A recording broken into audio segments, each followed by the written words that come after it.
भट्टी साहब, इस तरह का बयान देना, चौधरी शुजात हुसैन के नाम पे कैसरा इलाही ने ये इंटरव्यू दिया है, उनका नाम लिया है। हमने देखा माजी में कि बहुत सी प्रेस कॉन्फ्रेंसेस ऐसी आई जिसके बाद ना सिर्फ केसेस ख़त्म हुए बल्कि जेल से रिहाई भी मिल गई। आपको क्या लगता है, चौधरी शुजात हुसैन अगर ये प्रेस कॉन्फ्रेंस की अगर उन्होंने परवेज़ इलाही से बात की है तो वो माजी की सारी प्रेस कॉन्फ्रेंसेस को देख के उन्होंने उनको ये मशवरा दिया था या उनके पास कोई ऐसी कोई ज़मानत थी? बिस्मिल्लाहिर्रहमानिर्रहीम। देखिए, आपने दर्जनों इंटरव्यू और प्रेस कॉन्फ्रेंसेस सुनी होंगी, वो इन्हीं पसे पर्दा होने वाले मज़ाकरात का नतीजा था। अगर आप तरीके इंसाफ से ला तलखी का इजहार कर दें और तरीके इंसाफ के बानी के ख़िलाफ़ बयानात दें, आपके मुकदमात ख़त्म कर देंगे। आपकी आवाज़ कम आ रही है। मेरे ख्याल में ये कैंप जेल का वाक़या है। हाँ, उस दिन GN ने ख़बर भी ये ब्रेक की थी कि चौधरी शुजात साहब जब उनसे मिलने गए तो उन्हें हमारे ज़राए ने भी ये कहा था कि शुजात साहब ने कहा है जी कल की रात आप अपने घर सोएंगे, लेकिन उसकी शर्त है कि आप भी, मोनस इलाही भी और आपके तमाम लोग तरीके इंसाफ को छोड़ें। तो जिस पर परवेज़ इलाही साहब ने कहा था अगर माजी में भी ये गलत बयानी करते रहे तो मैं कर दूं, तो उन्होंने कहा नहीं, मुझे 100% मैं गारंटी के साथ आया हूं और कल की शाम आप अपने घर होंगे। अब उनकी अहलिया ने जो कह दिया तो हम यकीन से कह सकते हैं कि यकीनी बात है कि ये बात हुई थी। अब उनको नवाज शरीफ ने यकीन दहानी कराई थी या मौजूदा निगरान हुकूमत ने या PDM ने, बज़ाहिर इस बात में खासी हकीकत नज़र आ रही है। आप देखें ना, सदाकत बुहारी भी, अब्बासी भी, सॉरी माफ़ी चाहता हूँ, 9 मई के मेन थे, लेकिन जब उन्होंने प्रेस कॉन्फ्रेंस कर दी तो उनके मुकदमात उसके बाद उनकी गिरफ्तारी की कोई खबर नहीं आई। ऐसे ही लातदाद लोग थे जिन्होंने तरीके इंसाफ से ला तलखी का इजहार कर दिया, या वो अचानक लापता हो गए या उन पर मुकदमात हुए, महीने सवे महीने बाद गुम हुए तो अचानक किसी टॉक शो से बरामद हो गए। तो बदकिस्मती ये है कि जमहूरियत में, डिक्टेटरशिप में तो ये होते थे मुशर्रफ दौर में, या मुशर्रफ में नहीं, ज़िया-उल हक दौर में, लेकिन आजकल बज़ाहिर एक निगरान हुकूमत के दौर में ऐसी लाकानूनियत जमहूरियत के कमज़ोरी की निशानदेही कर रही है। अच्छा भट्टी साहब, एक और उनका बयान भी सामने आया है जिसमें उन्होंने कहा है कि हम अपने कारकुनान को मुश्किल में नहीं डाल सकते, जो इलेक्शन मुहिम है हम उस तरह नहीं चला सकते जिस तरह हम दीगर इलेक्शंस में चलाते आए हैं।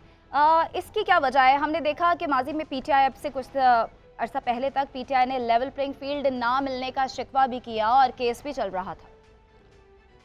देखिए, PTI तो कहती या नहीं कहती, बीइंग ए जर्नलिस्ट जो इतना मैंने देखा है कि माँ सिवाय तरीके इंसाफ के तमाम जमातों को, कुछ को सरकारी सरपरस्ती रहता है, पर सरकारी प्रोटोकॉल में वो अपनी इंतहाबी मुहिम चला रहे हैं, और बाज़ जगह, बेशुमार जगह देखा है कि PTI के लोग अपने हलकों में भी जाते हैं तो गिरफ्तार कर लिया जाता है, उनके बैनर पंफलेट उतार दिए जाते हैं। तो बदकिस्मती देखें कि ये दुनिया में एक पहला इलेक्शन होगा कि इलेक्शन होता है कि कोई भी उम्मीदवार किसी भी जमात का अपने हलके के लोगों के पास जाता है, अपना मंशूर डिस्कस करता है, उनके मसाइल सुनता है और उन्हें हल कराने की यकीन दहानी करता है। झूठ बोलता है या गलत बोलता है वो बहुत अलग है, लेकिन ये पहला इलेक्शन है जिसमें दफ़ा 144 उस वक्त लगाई गई। 144 है कि 4 से ज़्यादा लोग इकट्ठे नहीं हो सकते।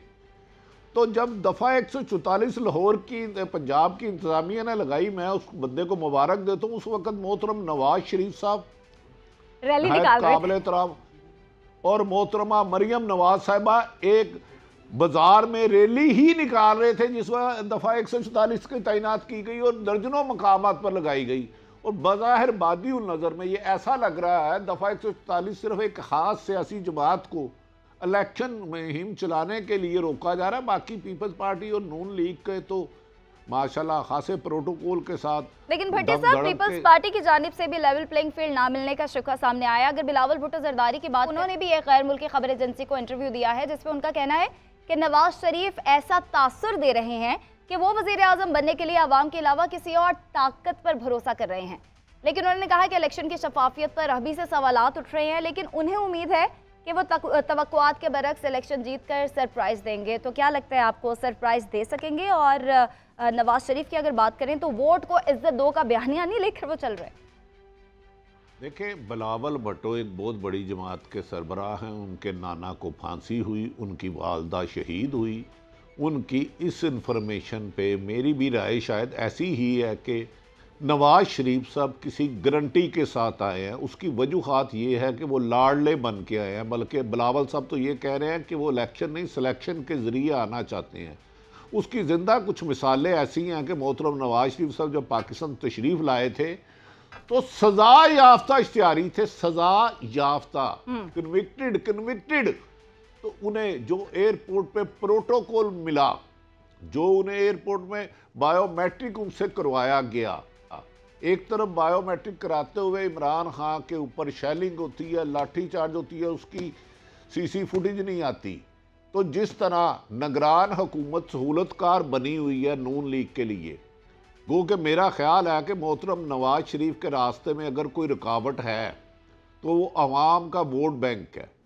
بدقسمتی ہے، بظاہر ان کی پنجاب میں جو مقبولیت کا گراف تھا بہت نیچے آ چکا ہے. اسی لیے شاید بلاول صاحب نے کہا کہ یہ پہلی الیکشن ہے جس میں آزاد امیدواروں پہ یقین کیا جا رہا ہے کہ وہ کسی بھی مسلم لیگ نون یا پیپلز پارٹی سے زیادہ کامیاب ہو جائیں گے.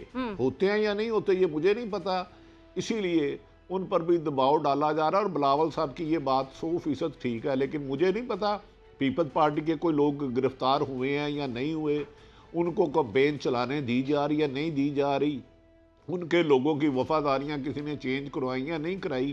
اگر میں پچھلے 20 مہینے پہ نظر دراؤں تو مجھے پی ٹی آئی کے لاتعداد لوگ اچانک غائب ہوتے ہیں، مقدمات ہوتے ہیں درجنوں، اور اچانک پی ٹی آئی چھوڑ دیتے ہیں تو گنگا نہا لیتے ہیں، اگر نہیں چھوڑتے تو پھر جیلوں میں ہی رہ رہے ہیں.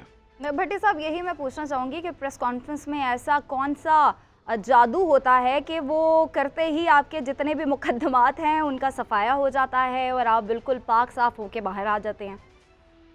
دیکھیں، پریس کانفرنس میں کوئی جادو نہیں ہوتا، اس میں بے بسی اور لاچارگی کی تصویر ہوتی ہے اور چند زبان اور ہونٹوں سے لکھے ہوئے الفاظ ہوتے ہیں. پریس کانفرنس سے پہلے جادو ہوتا ہے جس سے بندہ اپنی زندگی کا جو جدوجہد ایک مقصد ہے وہ اپنا ارادہ بدل لیتا ہے. شاید انسانی جسم گوشت اور ہڈیوں کا زیادہ سختی برداشت نہیں کر سکتا. پریس کانفرنس اگر کسی کو ویسے کروائی جائے تو وہ شاید اپنی مرضی سے کرے، لیکن جب پریس کانفرنس سے پہلے جو جادو ہوتا ہے اس میں تو پتھر بھی بول پڑتے ہیں. لیکن بھٹی صاحب، دیگر یہ جو جماعتیں ہیں، یہ پی ٹی آئی رہنما جنہوں نے پریس کانفرنسز کی ہے، ان پہ یہ تنقید بھی تو کر رہے ہیں اور یہ الزام بھی تو لگا رہے ہیں کہ جناب یہ پارٹی نہیں ہوتی ہے، جتنے بھی مشکل حالات ہو جائیں آپ اپنے لیڈر کے ساتھ کھڑے رہتے ہیں. نون لیگ اسپیشلی اس بات کو بہت زیادہ ہوا دیتی ہے. ہاں، نون لیگ یہ کہہ سکتی ہے. یقیناً جب ضیاء الحق آئے تو جو پیپلز پارٹی تھی اسے ختم کرنے کے لیے اینٹی پیپلز پارٹی ووٹ تھا. جنیجو لیگ بنی، اس وقت نواز شریف طریقے استقلال میں تھے. کیا میں صرف میاں صاحب سے ایک گزارش کرتا ہوں، میاں صاحب حقائق شاید تلخ ہے. 2002 میں مسلم لیگ نون کی پاکستان بھر میں کتنی سیٹیں تھیں؟ یہ نہیں ہوتا. وہ اس کے لیے ہم اسے لیے کہتے ہیں کہ وہ ایک ڈکٹیٹر تھا، مشرف ضیاء الحق ڈکٹیٹر تھا. لیکن کسی نگران حکومت میں یہ جانبداری میرے لیے بینگ اے جرنلسٹ میرے لیے ایک تعجب ہے، حیرت ہے کہ انبلیویبل ہے